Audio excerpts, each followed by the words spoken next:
You may have seen this image before. Like most liminal space images, it's forsaken and mysterious. The image contains what appears to be a closed-down grocery store. All the lights are off in the image, apart from the cooler section containing these meats. However, what if I told you that this isn't exactly the full picture? I mean this metaphorically and quite literally. You see, this is actually the full picture. But what difference does this make? So there's some security guards standing in the photo. Well, on closer examination, you might notice that these produce items look suspiciously bright. If you're new to my channel, you may not know that I like to find popular liminal space images and figure out where they originally came from. In the case of this grocery store, however, we may never know. Primarily because this isn't actually a grocery store.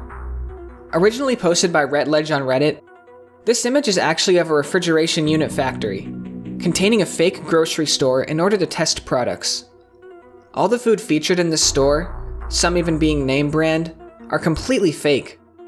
Rhettledge, who posted the image, stated that they are not allowed to disclose any information about the lab, as well as where it is located. That being said, I thought it might be interesting to look at the several different photos Rhettledge posted as a follow-up. Before we begin, however, I would like to point out that Rhettledge is actually a One Piece fan. The One Piece is real! Rhettledge posted 8 different images on Imgur of this factory's fake grocery store. Since we already covered the first image, we can move on to the second, being a display showing different types of shellfish and crustaceans. We see what appears to be crabs, lobsters, oysters, mussels, and clams. There also appears to be some fake kale or some type of other green. It's obvious that these are all fake because they look extremely shiny and they just look like they're made of plastic. So here we have an image of one of the security guards holding what looks like to be fake eggs. Interestingly enough, the egg carton even has nutrient facts on them. The eggs appear to be made out of some type of clay or styrofoam, if I had to take a guess. If you look close enough, you'll notice that there are even fingerprints left from when they initially were shaping the eggs. I wonder what other mysterious materials we'll see down the line. Besides the insane amount of fake eggs, this image shows some type of dairy display, with Cool Whip, yogurt, and butter. As Rhettledge mentioned before, we can actually see some of the name-branded products, such as the Cool Whip from Kraft, Country Crock Butter, and... wait a minute.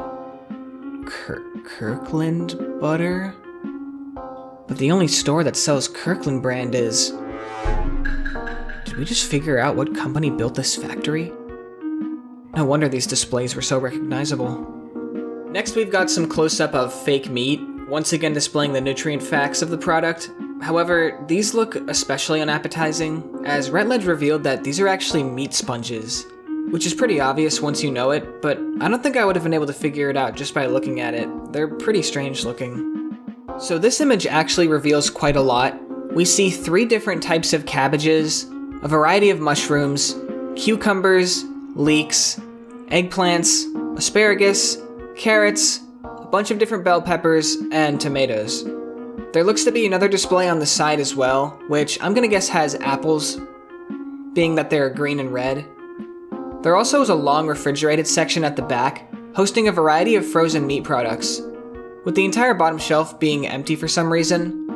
The produce, like everything else in the store, appears fake in plastic, which leads me to believe that these are also fake as well. I wonder what's inside of them. Now looking at another display case, this time we see cheese and deli meat. But the most interesting thing in this image is the fact that we can see somewhat of a reflection.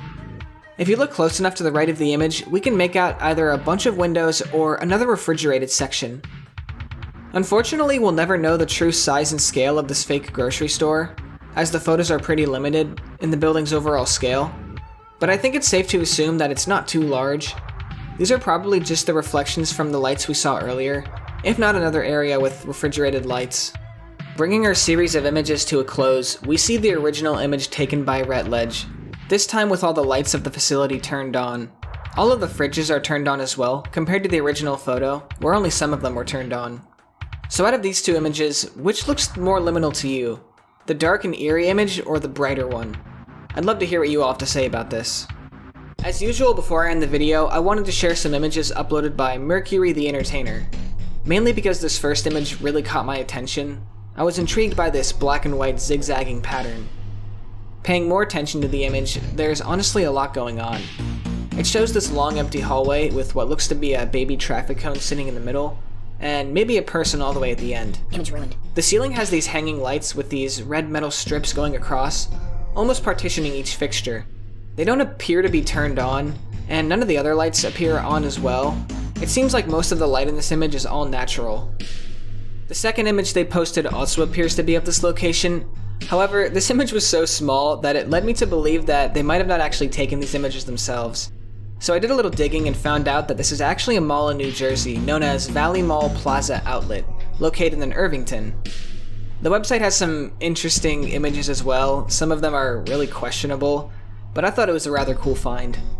A lot of these images appear superliminal, so I thought I'd share them. They kind of speak for themselves.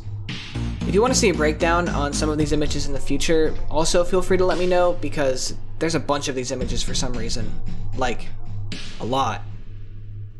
But that's going to do it for this week's video. Let me know what you think about all this, and what I should possibly cover next. As always, thank you for watching, and take care.